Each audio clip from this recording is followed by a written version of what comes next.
Hello everyone, welcome back to సాహితీ stories. ఒక విషయం గుర్తుపెట్టుకోండి, మనకు విలువ ఇవ్వని చోట ఒక్క నిమిషం కూడా ఉండకూడదు. దీనికి నేను ఒక చిన్న స్టోరీ చెప్తా.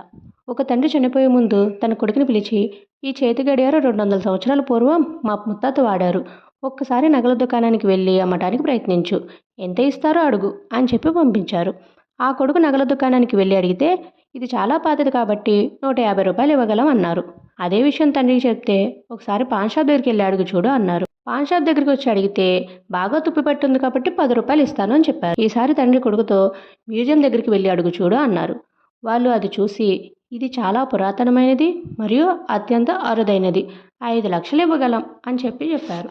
అప్పుడు తండ్రి కొడుకుతో, ఈ ప్రపంచం చాలా వైవిధ్యమైనది, నీకు ఎక్కడ విలువ ఉండదో అక్కడ ఉండకు, అలా అని వారి మీద కోపం వద్దు, వారితో వాదించి కూడా ప్రయోజనం ఉండదు, నీకు తగిన విలువ దొరికిన చోట ఉండు అని చెప్తారంట.